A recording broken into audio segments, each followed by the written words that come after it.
Thank our witnesses. Now, I'm going to go a little bit different way because I'm not much of a politician.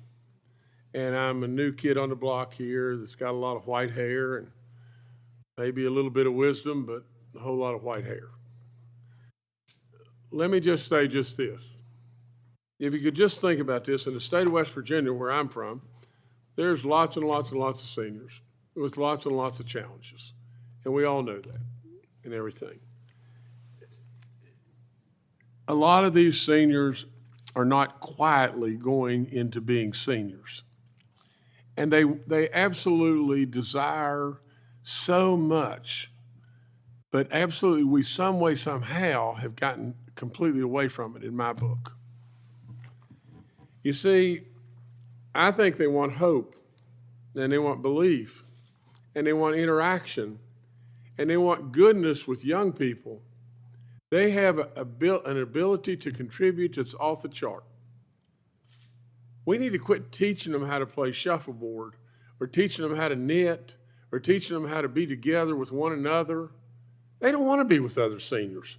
For God's sakes a living, they want to be with kids.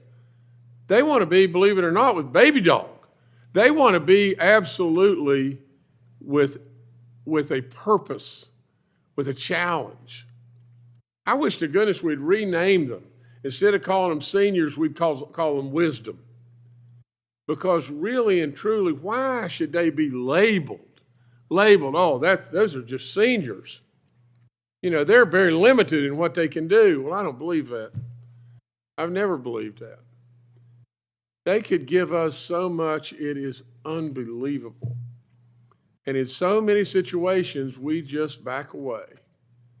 And then we struggle with all the different challenges that they may have, and they surely do have. So many obstacles. They're forgotten in too many ways. And we absolutely should remember that forevermore. Again, all you witnesses are fantastic. And I salute the great job you do in every way. You know, I've seen Brother John in action, you know, and I commend you beyond belief because you're doing something where you're stepping up. You're stepping up after you're phenomenally, you know, successful in every way. But then you're giving back and you're stepping up. And you're getting so many people involved, it's unbelievable. You know, I'd just like to just say this. First of all, thank you to all. John, especially thank you to you. And let me just ask just this. In West Virginia, we're growing in hospitality like crazy. Tourism is exploding in lots of different ways. You need workers. You need absolute workers. You love to have skilled workers. You love to have people that are genuinely concerned and value the job. You know, my question would be just really simple. You know, how have you found and filled those positions? How absolutely can you tell us how you can work through the wickets on the workforce gaps? And can you tell us just how strong the contributors are when you get the right folks of our wisdom, not our seniors, on day one? Thank you for the question, Senator Justice. A quick story is on what you said. Years ago, when I was young and not as wise as I am today, I had a senior mentor who walked with a walker. And we would take walks together from place to place, and I would ask questions, and he would mentor me during these walks.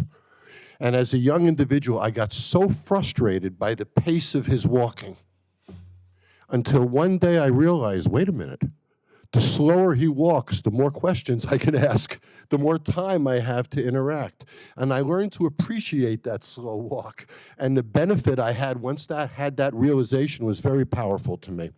You know, another story, sir, if I can. I owned a restaurant years ago that was losing a lot of money.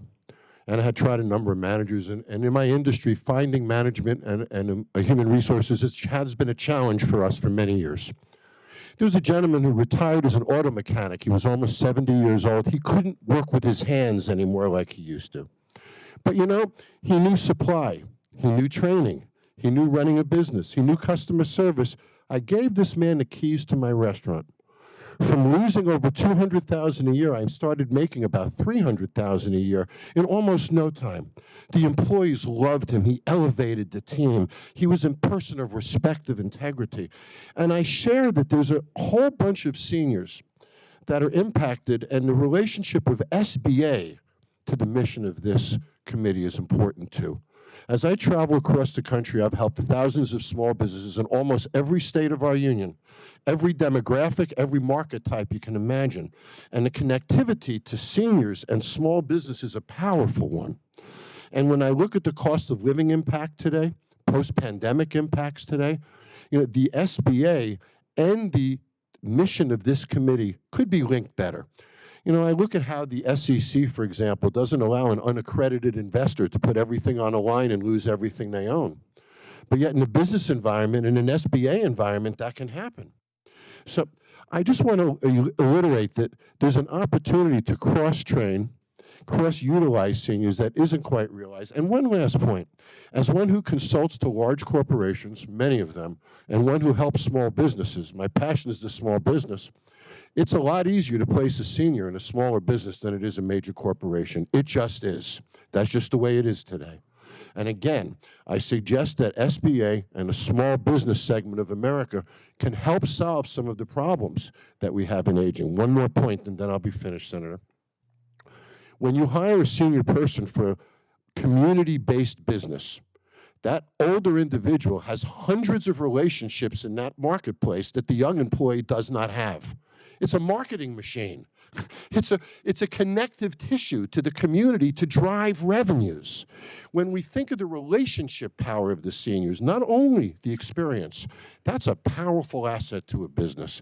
And I think we would be better served if we communicated these things to the marketplace better, in that people don't want to invest in a senior because they don't get the long-term benefit. But business is about short-term objectives to achieve long-term benefits, and those seniors can help with those short-term objectives in every case. I hope I answered your question, sir. You did very well, sir, and I appreciate you. And let me say one more thing before we leave, and that's just this. Our chairman and our ranking member, they have done a marvelous job. You should really be really proud of all the good stuff you're doing. So I thank them too. Thank you. John, my